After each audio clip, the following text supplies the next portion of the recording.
What's up, guys? Welcome to episode 7. We've done this 7 times. 7 times. Has it ever been on a rooftop this cool, though? No, we tried once and then we got rained on in Baltimore. But no, not this cool. Episode 7, Grab a Beer with GraySquare, coming from sunny, hot, beautiful Nashville in the great state of Tennessee. Today our guest, Mr. Sean Miku, CEO of the HŌM Group. Also shout out, we're drinking a little Nashville beer, of course. Black Abbey Brewing Company. Yeah. How do you like it? It's good. Nice. Brewery's about 4 miles south of here. Yeah, not far. Yeah, right outside the city here. So, cool. So Sean is, like I said, the CEO of HŌM Group. He's been a friend of mine for about a decade at this point because we're old now. I need you to say 10. It 10 sounds worse years. It sounds better than decade. A decade sounds like a lot longer than 10 years, doesn't it? It does. Yeah. So a good friend of mine for 10 years. He's done a lot of great things in the real estate business. He's got a ton of experience as an entrepreneur. I thought he'd be a good guest to have on the show to talk about his wins, losses, how he's growing his business at this point, and have a little fun. So we'll get started here. So I've described you as a serial entrepreneur, someone who started a lot of businesses. Some have gone great, some not so much. Sometimes I thought it was serial entrepreneur. Yeah. But yeah, no, it's some go great, some don't go great, and this one's going great. Yeah. But So before you got into real estate, tell us about some of the businesses that you started, some of the ideas that you'd had.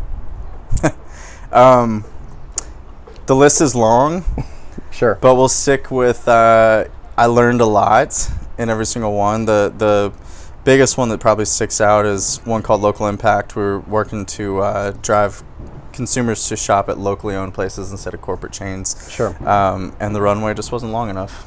Yeah. Sometimes it's not, but learned a lot from that. Learned a lot from every single experience that kind of led to success in real estate as an individual, but then led to further success as growing a team and then forming a company. So Yeah. So you've been in business to business sales, you've been in consumer sales, you've been in the tech space. How in the world did you land in real estate?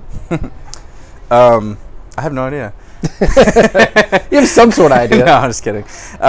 Yeah, so in 2015, I was at a coaching event, and sat next to a guy who approached me and said, hey, I think you'd be great in real estate. Mm-hmm. And I had some previous interest. I was interested when I was 17.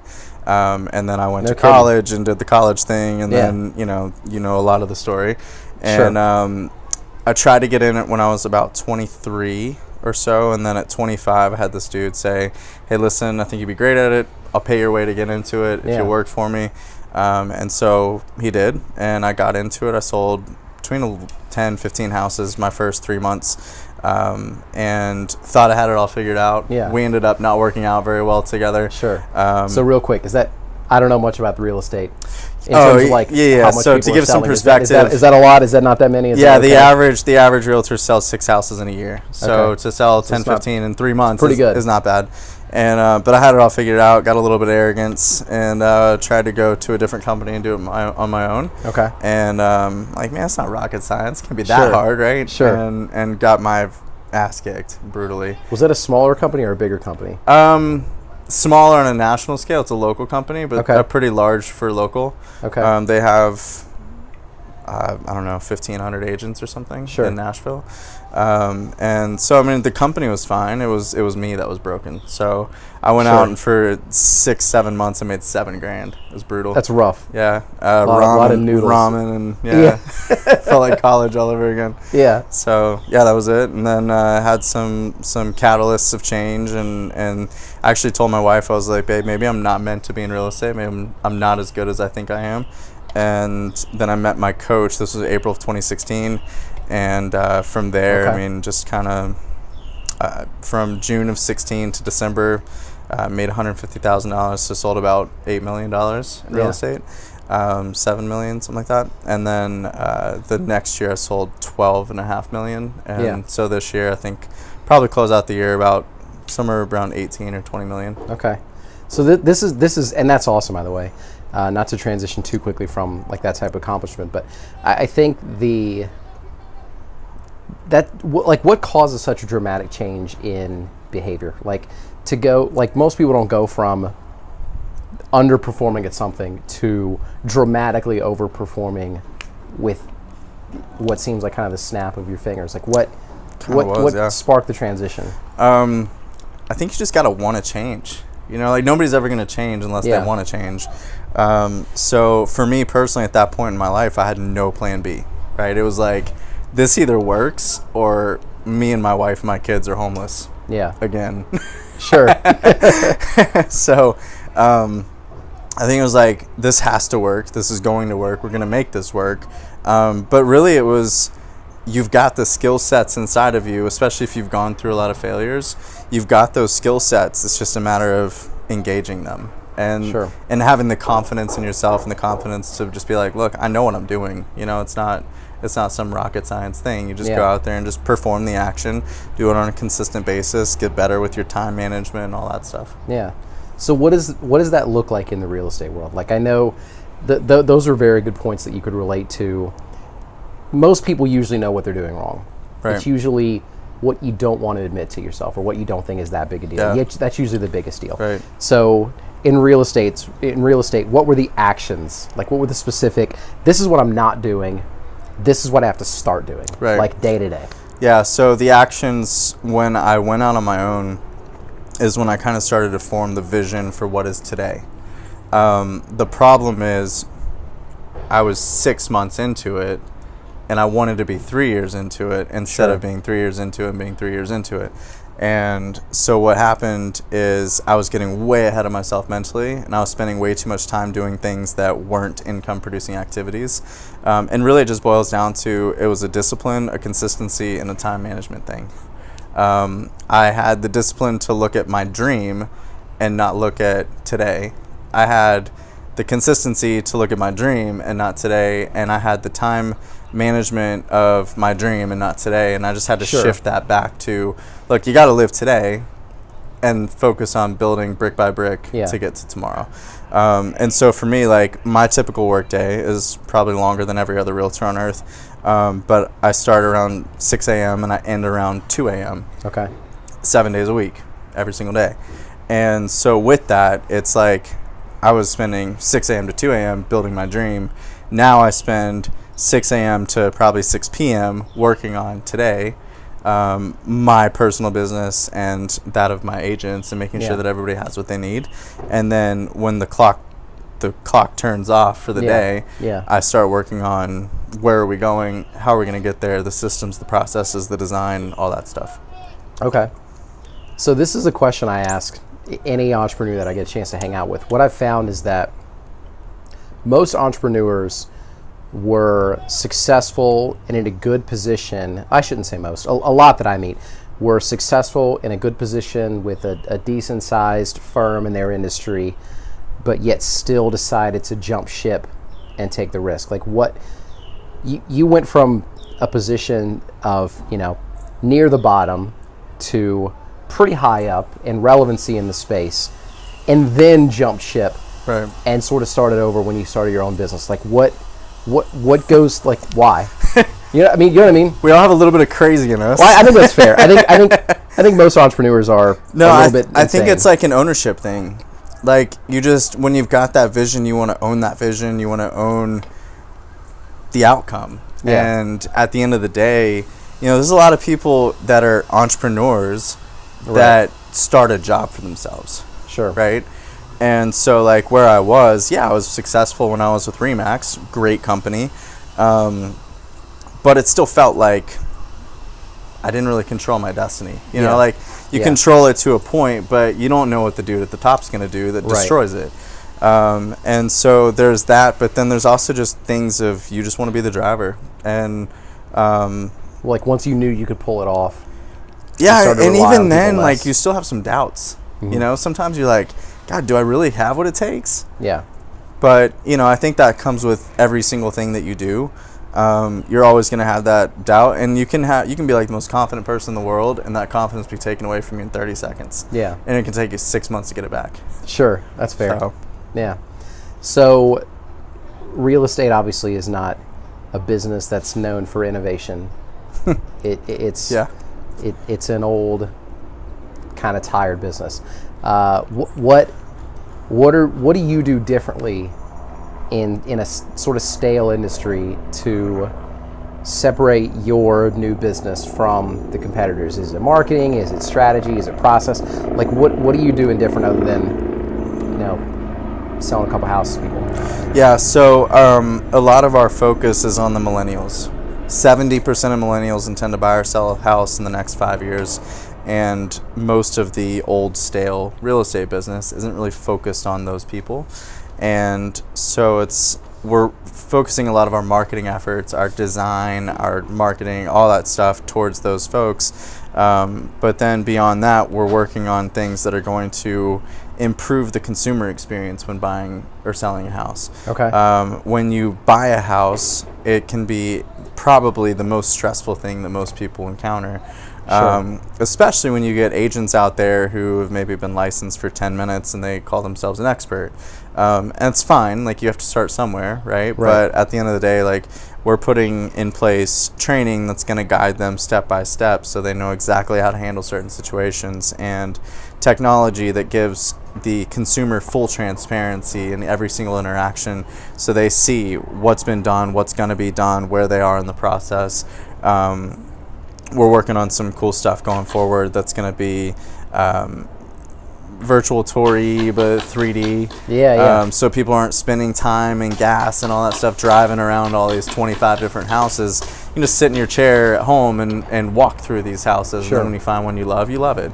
We're working on stuff that will allow sellers to, instead of having random people walk into their house, they just say, hey, I'm done. They turn in their keys and they get paid their equity. And then they Sure. transfer into another house without the stress of the mortgage. So really trying to look at it instead of like a discount, which is what most people do. Like Redfin, for example, is Sure. a very discount-heavy brokerage.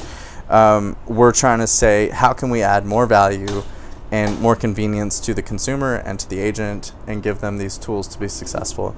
From an agent perspective, we're giving them their time back. The average transaction takes about 15 working hours per transaction behind the scenes that nobody ever sees. So we're taking that off their plate, and we have people that handle that for them. It doesn't cost that agent anything. They just have that time to either go out and get new business. Yeah, it's totally centralized, and allows them to go back and either get new business or go on vacation with their family or whatever they want to do. So yeah, that's awesome. So your business has gone from the verbiage that I like to use in my business is from A to B. Basically, we are 1 to 2 people with $0 to $5 and a vision of how to do some awesome things. To point B, we've got some people in place, we've got some money on the books, things are moving, but we're not at point C, which is a little bit larger scale. So I know I personally face challenges in taking a business from B to C. From things are well, we're not worried about getting the lights shut off, but we're not relevant in the space as much as we'd like to be. What do you see as the challenges for you that are going to take you from comfortable, money on the books, things are going okay, to where you'd like to be? I think a lot of it for us in our industry is one, making sure you got the right people in place and leadership, of course, with any business. Sure. We've got systems, we've got processes, we've got all that stuff. I think a lot of it is the constant recruiting game, but really an explanation of opportunity. Okay. Letting those people see the opportunity that they have to grow themselves, and by them growing them, we grow us. Yeah. I would say is probably the simplest way for where we are. So the challenge is talent acquisition? Talent acquisition, yeah, for sure, talent acquisition, but just making sure that talent understands that there's a next level. Okay. I think people always, whether conscious or subconscious, want that next level, that next opportunity, that ability to grow in what they're doing. And a lot of people love the company that they're with, but they run out of the opportunity and they find that glass ceiling, whether they're making very little money or a lot of money. And they just kind of want that feeling of, well, if I get tired of this, I can grow into this, and so on. So, we're kind of taking a little bit different approach with that with us. We're going to roll out like a management training program, for example. Okay. So they can come in as a brand new agent that knows nothing, and then we'll help them build a team and we'll help them become a broker, and we'll teach them all these things, and then we'll give them the opportunity to run their own brokerage. Yeah. And then if they want more, we'll give them the opportunity to acquire more, so that they can build that legacy and that passive income for their family. Sure. Because a lot of people coming in, especially in our demographic, they're all about like the investment piece of real estate. They don't necessarily want to get in and be realtors for the rest of their lives, but they want to get in and they want to find a vehicle that can totally change their future and that of their kids. That's awesome. So if I'm and I think that's an interesting point that you make about people wanting like the next step, because you see it all the time. You read any business magazines, you follow any blogs about, large businesses. You see all the time, C-level person at Google, Uber, Apple, whoever moves to some company I've never heard. Startup. Yeah, right. Like that has no money and nothing going on. And I think that's an interesting point.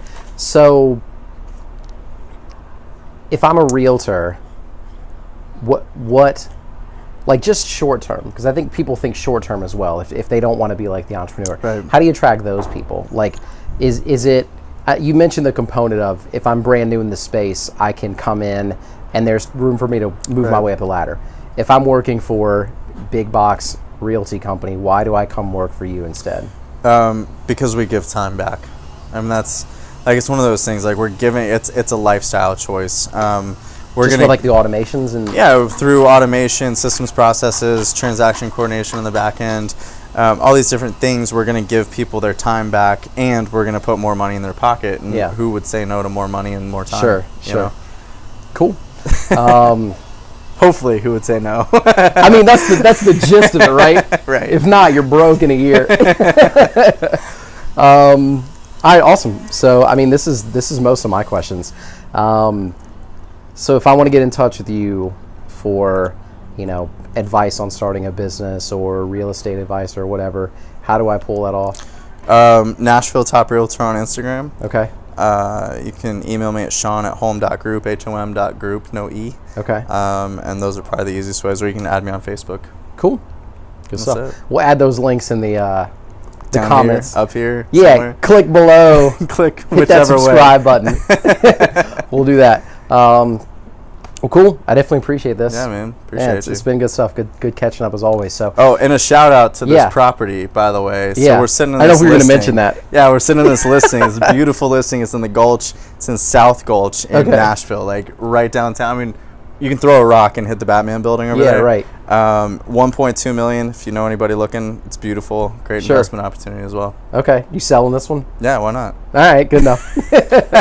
Cool. We'll throw that in there too. So, episode 7 in the books. Thanks for hanging out, man. Absolutely, dude. Cheers. Thanks for hanging out, guys.